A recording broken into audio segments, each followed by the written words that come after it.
B-Square News TV. Kubera iki bisaba ko umuntu apfira ukuri kugira ngo abantu babashe kukwitaho? Nabwiye ko iki ari ikibazo buri wese akwiriye kwibaza. Undi muntu rero, niba hari undi muntu abantu bamenye ibye ari uko ashizemo umwuka nababwiyeho, ni umushushanyi kabuhariwe Vincent van Gogh. Ubu tuvugana igishushanyo cye kimwe gihagaze arenga miliyaridi imwe y'amafaranga y'u Rwanda, ni kuvuga arenga miliyoni imwe y'amadolari y'amanyamerika. Uyu mushushanyi yabayeho ubuzima bwa gitindi bitavugwa, yabayeho ubuzima bwa gishonje byo gupfa, cyane ko n'urwandiko rwa nyuma yanditse mbere yo gupfa ruherutse kugurwa ibihumbi 5 by'amadolari y'amanyamerika narenga miliyoni 5 z'amafaranga y'u Rwanda. Urwo rwandiko n'ubundi rurimo amaganya ye, aho yavugaga uburyo ababazwa n'ubuzima abayeho, uburyo ashonje cyane byo gupfa, kandi ari umushushanyi mwiza, ariko abantu bakaba batita ku bishushanyo bye.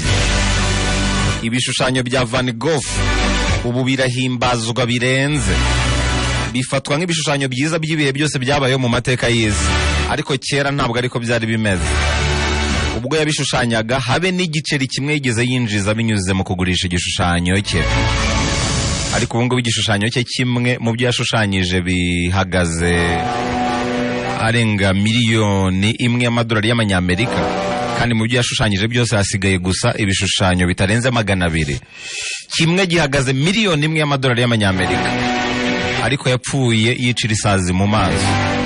Muri make aramutse akiriho uyu munsi yaba ari umwe mu bashushanyi b'abakire ba mbere ku isi, ariko yabayeho ubuzima bwa gitindi ku buryo yaryaga 3 gusa mu cyumweru. Nigeze kubabwira inkuru y'ukuntu umukuru we yajyaga amuha udufaranga twabasha kumutunga icyumweru cyose, ariko nabwo ari ifunguro riciriritse, gusa we agahitamo kuzigama duke muri utwo dufaranga kugira ngo abashe kutugura ibikoresho yifashishaga mu gushushanya. Ibyo byatumaga yigomwa ifunguro ry'iminsi 4 mu cyumweru, akarya 3 gusa mu cyumweru. Uyu mushushanyi rero yaje kwiyahura ubwo yari mu kigero cy'imyaka 37 gusa y'amavuko. Yiyahuye kuko ubuzima bwari bumugoye kubaho ari ingume. Yiyahuye kubera ko nubwo yari umushushanyi mwiza, nta muntu n'umwe wari witaye ku bishushanyo bye, nta muntu n'umwe wari warigeze aza kugereka igishushanyo cye. Yewe hari n'ibyo ashaka gutangira ubuntu, ariko abantu bakabyirengagiza ntibamwereke ko babikeneye na gato. Byageze ubwo mukuru we wajyaga mu dufaranga two kurya atekereza ko murumuna we ababazwa no kuba igihangano cye ashushanyije icyo ari cyo cyose kitagurwa. Igihe kimwe yohereza umuntu amuha n'amafaranga ngo ajye kugurira murumuna we byibuze igishushanyo kimwe. Uwo muntu woherejwe ageze kuri Van Gogh yatunguwe no kubona ukuntu Van Gogh amwakiranye urugwiro, anezerewe cyane. Van Gogh ntabwo yabashaga kwiyumvisha ko bwa nyuma na nyuma mu isi nzima habonetse umuntu ushaka kugura igishushanyo cye. Gusa ibyishimo bya Van Gogh ntabwo byatinze, kubera ko yahise abona wa muntu uje kugura igishushanyo asa nk'umuntu utabyitayeho cyane, ntiyari yabihaye agaciro.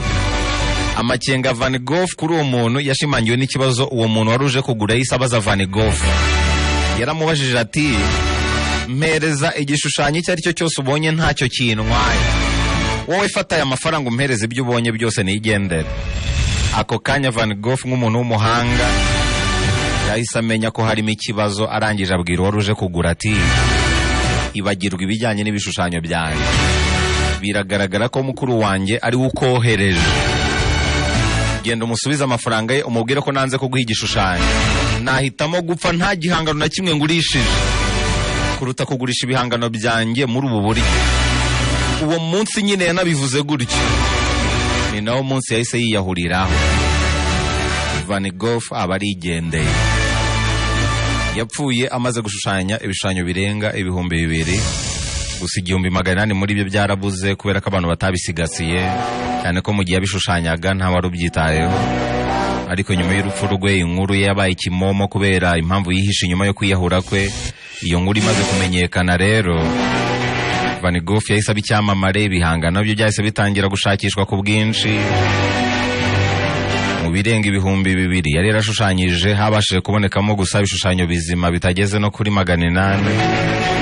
Ibindi byari byarangiritse cyane kuko nta wari ubyitayeho. Kuva icyo gihe rero abantu nibwo batangiye kubigura ku bwinshi. Ndakubwiza ukuri, ubu ngubu ufite nk'igishushanyo cye waba ubitsa arenga miliyoni 1 y'amadolari wawe. Ku isi yose muri rusange hasigaye ibishushanyo bye 200 nibyo biri ku isoko, gusa nabyo birahenze cyane, bimwe biri no mu mazu ndangamurage akomeye cyane ku isi. Niyo mpamvu rero uyu mugabo adusigiye isomo rikomeye twakwigira ku buzima bwa Van Gogh. Nuko abantu biga batinze, bakunda umurambo. Isomo rikomeye twigiye ku rugendo rw'ubuzima rwa Van Gogh ni ukwiga uburyo twaha agaciro abantu bakiriho bakibyumva. Twige kubwira abantu no kubakunda bakiriho bagihumeka w'abazima. Twige kubatabara bakiriho bakibyumva. Twige kubashimira uruhare rwabo mu buzima bwacu bakiriho bakibyumva. Nta mpamvu yo kuzatanguranwa mikoro ku kiriyo turimo kwiyerurutsa.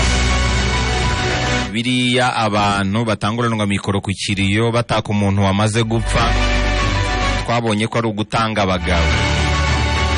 Twabonye ko biterwa no kwicuza abantu baba bafite, guterwa n'umutima uba uri kubacira urubanza kubera ibyo batigeze bakorera umuntu akiri muzima. Noneho bakumva ngo umuntu apfuye bakamera nk'abakangutse. Uko kwicuza rero kukaba ariko kubayobora kujya gutanga abagabo ku kiriyo umuntu yamaze kwitahira. Burya si itegeko kubwira umuntu ko umukunda cyangwa se kugira icyo umukorera, ariko niba umutima warabiguhatiye ntubikore, yamara gupfa umutima ukagucira urubanza, icyo ni ikigaragaza ko byari ngombwa ndetse byari mu nshingano zawe kubikora. Ikigaragaza kandi ko wirengagije itegeko rya kamere, ari ryo kuberaho abandi. Yahandi umuntu arwara akaremba ntihagire umusura, rimwe na rimwe akabura n'ubushobozi buhagije bwo kwishyura ibitaro, ariko yapfa abantu bakava imihanda yose, ugasanga wa murwayi warabuze 100,000. Ku kiriyo cye hitanzwe miliyoni nka 30 zo kumushyingura. Babandi bitanze nabo si ugutanguranwa mikoro bakamutaka bamuvuga ibyiza batigeze bamubwira akiri muzima. Niyo mpamvu utarakubwiye ko agukunda ukiri muzima uzamunyuzemo ijisho naza kubikora ku kiriyo. Utagutabaye ugihumeka munyuzemo ijisho nabikorera ku kiriyo. Utagufashije ugihumeka munyuzemo ijisho naza kubikorera ku kiriyo. Twige kubwira abantu ibyiza bakiriho, twige kubakorera ibyiza no kubashimira uruhare rwabo mu buzima bwabo bakiriho bagihumeka. Van Gogh rero ni urugero rwiza rw'umuntu wahawe agaciro amaze gupfa. Amazina ya Van Gogh ni Vincent Willem van Gogh. Yari umudage w'umushushanyi kabuhariwe, akaba yaravutse ku itariki 30 Werurwe mu mwaka w'1853, yitaba Imana tariki 29 Nyakanga mu mwaka w'1890. Reka rero tunarebere hamwe amwe mu magambo yahindura ubuzima yavuzwe na Van Gogh. Igeze kuvuga ngo buri kimwe cyose ushaka, buri kimwe cyose uharanira, shyiramo umutima wawe wose n'ubugingo bwawe bwose.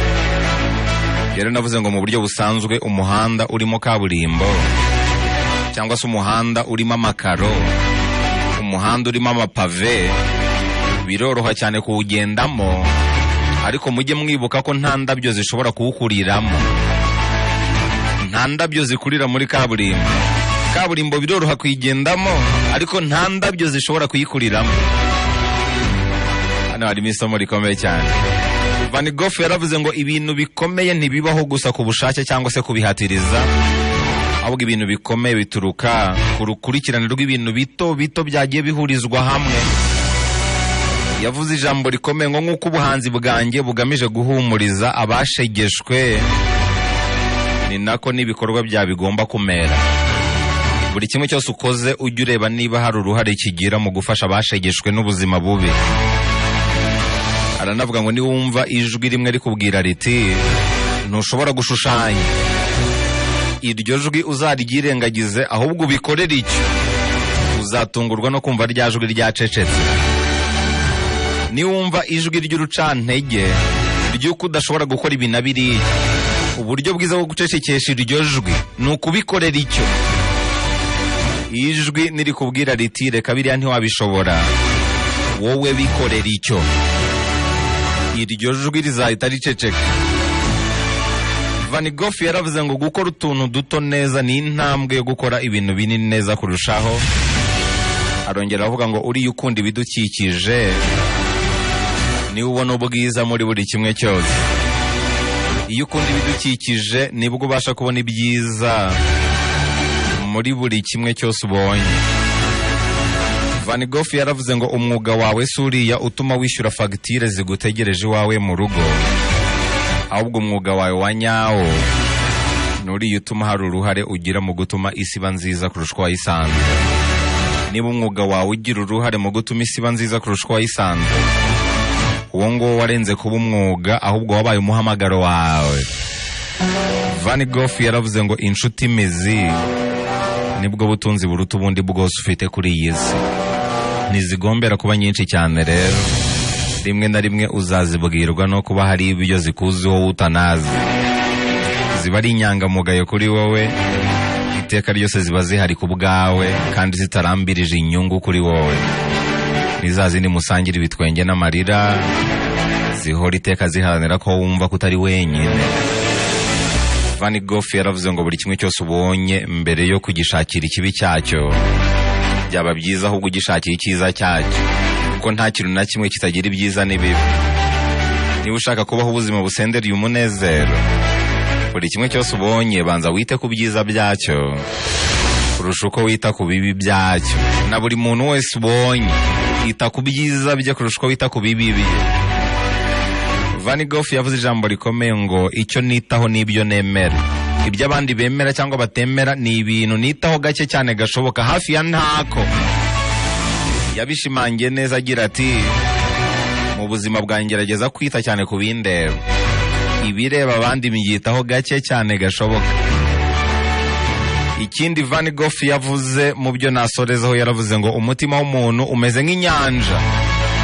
Ushobora kubamo umuraba cyangwa umuhengeri, ushobora kubamo ibihinda n'ibisayinda, ariko mu ndiba yawo hashobora kubamo amasaro arabagirana y'agaciro gakomeye. Van Gogh yaravuze ngo buri gihe nkora ibyo ntashobora gukora kugira ngo nige kubikora. Buri gihe jya ugerageza gukora ibyo utekereza ko utashobora gukora, kubera ko nibwo buryo bwiza bwo kwiga kubikora. Aranavuga ngo ubuzima bwaba bumeze bute niba tudafite ubutwari cyangwa uburenganzira bwo kugerageza ikintu icyo ari cyo cyose. Ntuzave kuri iyi si utagerageje ikintu icyo ari cyo cyose utekereza ko ari icyanyacyo, ntawamenya. Van Gogh yaravuze ngo uko ndushaho gutekereza cyane niko ndushaho kubona ko nta kintu kirimo ubuhanzi kiruta gukunda abandi. Aranavuga ngo mu maso ya benshi ntacyo ndicyo, nta muntu unyitayeho, meze nk'igicibwa, ariko icyo mpora mparanira nuko hari igihe kizagera abantu bakabona ko byibuze ibihangano byanjye byakoranywe umutima wose, kandi buri kimwe cyose gikoranye urukundo kiba cyiza kandi kikaba indashyikirwa. Van Gogh yaravuze ngo mu bihinda n'ibisayinda hashobora kubonekamo amahoro n'umutuzo. Mu bihinda n'ibisayinda hashobora kubonekamo amahoro n'umutuzo.